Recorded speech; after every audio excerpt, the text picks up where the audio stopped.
মুহাম্মাদের দিকে একটু ঘৃণা ভরে কথা বলো, সেনাপতি শুধু না আমার রাজকন্যা বিয়ে দেব।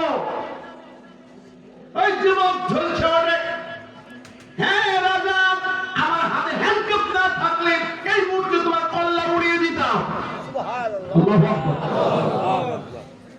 মুহাম্মাদের দিকে ঘৃণা মানে, হ্যাঁ বাচ্চারে, আমরা মুহাম্মাদের সৈনিক। আমাদের দিলের তামান্না কি জানো? আমাদের ঈমানটা কি জানো? আন-নাবিয়্যু আওলা বিল মুমিনিনা মিন আনফুসিহিম। নবীর সাথে ঈমান মানে হলো, ঈমানদার ঈমানের দাবি হলো তার জীবনের চেয়েও নবী মুহাম্মদ হলো দাবি। নবীর নামে কেউ বাজে কথা বললে তার কল্লা মাথায় থাকে না। আমার নবী বলেছে, মান সাব্বা নাবিয়ান ফাকতুলুহু, যে নবীর গালি দেয়, ঘৃণা করে, তার কল্লা উড়িয়ে দাও। কার কথা?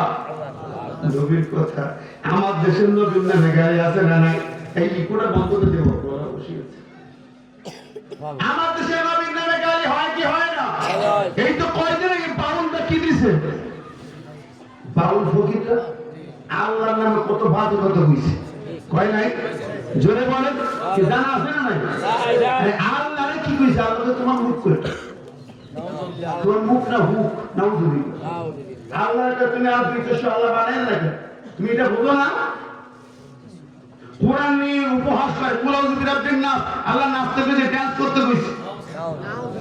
রবীন্দ্রনাথ বাজাতে এভাবে বলেছে, বাউল ফকির শহীদ আবুল্লাহ হাবুল্লাহ শয়তান।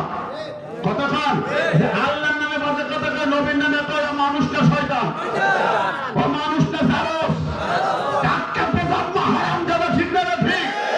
ও জিহ্বা টেনেছে, কুত্তার খাবার বানানো উচিত।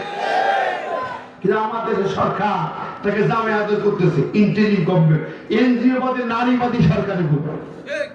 এটা কি আছে জানি না। এই গভর্নমেন্টকে চিনতে হবে এরা কারা। এই পর্যন্ত ১.৫ বছরে কিছুই করতে পারবে না। এক সংস্কারের নাম করে করে আল্লাহর আইনের পাতায় গিয়ে 10টা আইন সংস্কার করেছে, কোরআন সংস্কার করছে। নারী কমিশনে দেখে 10টা আয়াতের বিরুদ্ধে সংস্কার করছে, স্টপ করে রাখা হয়েছে প্রতিবাদের পরে।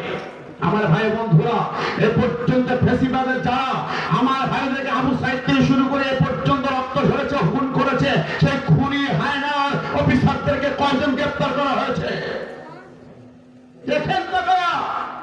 প্রশাসন থেকে কয়জনকে বের করে দেওয়া হয়েছে? এই পর্যন্ত কোন পুলিশ অফিসার নিয়োগ দেওয়া হয়নি। সেই পুলিশে আছে, সেই অফিসার আছে, সেই আলো, সেই ডিসি, সেই সচিব। কতক্ষণ কি সেটা সংস্কার করেছে, একটা পশম চিনতে পারে না। এরা ফালতু সরকার। কথা কি করেছে আর শোনেন, এই বাউল শয়তানরা আল্লাহ নামে গালি দিচ্ছে, এদেরকে এরা পক্ষ অবলম্বন করেছে এই সরকার। অনেক নেতাই বলেছে, আমরা প্রতিবাদ করছি, আমাদেরকে ধর্মান্তর করে গালি দেয়। কথা বলেন ঠিক না ঠিক? এই সরকার ইন্টারিম গভর্নমেন্ট। বাংলাদেশে কত লোক আসে, এই ভাই সামনে তো যুবক, বাংলাদেশে কত পৃথিবীর লোক আসে, আমেরিকা, ইউরোপ, দিল্লি, ইহুদি, নাসারা, বৌদ্ধ, খ্রিস্টান সবাই আসে। ডক্টর জাকির নায়েককে আসতে ভিসা দেয়নি, দিছিল? কথা বলেন, কি আপনারা আশ্চর্য হচ্ছে? মনে আছে না নাই? ডক্টর জাকির নায়েককে আসতে ভিসা দেয়নি কেন? এনজিওবাদী মহিলা, ল্যাংটা মহিলারা আসে পৃথিবী থেকে, ইহুদি, নাসারা, বেদিনদারি, হিন্দু, বৌদ্ধ, জৈনরা আসে। ডক্টর জাকির নায়েক আসে ভিসা এরা দেয়নি কেন? এরা খারাপ, কার ছাড়া দেয়নি? এরা ভারতের গোলাম, এরা আমেরিকার গোলাম, এরা চাচার দল, ক্ষমতার রাস্তায় বসে চেপে চেপে বাড়ি যেতে চায়। কতক্ষণ এরা ফ্যাসিস্টের মতোই আরেক ফ্যাসিস্ট, এরা আরেক ফ্যাসিবাদ, এর ইসলাম বিদ্বেষী ফ্যাসিবাদ, এরা ইহুদিবাদের দালাল, আমেরিকার দালাল। কিসের মুসলমানদের ভাগ্যের চিন্তা করবে এরা? আমার কথা হলো, কোন ফ্যাসিবাদকে আর বসতে দেওয়া যাবে না, ঠিক না ঠিক? ফ্যাসিবাদের দোষক যারা শিরায় সেরা বসে আছে, প্রশাসনে বসে আছে, তাদেরকে বাছাই করে ছাঁটাই করা হোক, নইলে আগামী দিন বারবারই স্বচ্ছ নিরপেক্ষ নির্বাচন হবে না, লিখে রেখে দেন, হবে না। ফ্যাসিবাদ বসে আছে। আমার ভাই বন্ধুরা, হাজিরিন, সত্য কথা বললে এদের মাথা ব্যথা হয়, সত্য উচ্চারণ করলে সে মার খায়। আজ কেন বাউলদেরকে প্রশ্রয় দিলে কেন? আর আল্লাহ না এত জঘন্য কথা পৃথিবীর কোন নিকৃষ্ট শয়তানে বলেনি, কোন নিকৃষ্ট কাফেরে বলেনি। ফেরাউন বলে নাই, নমরুদ বলে নাই, ইহুদি নাসারা বলে নাই, আবু জাহেল বলে নাই। আজ পৃথিবীর কোন বেদিনরা এরকম কথা বলে না, শয়তান বলতে সাহস পায় না। এই আবুল সরকার বলেছে ওই আবুলটার বিচার করতে হবে।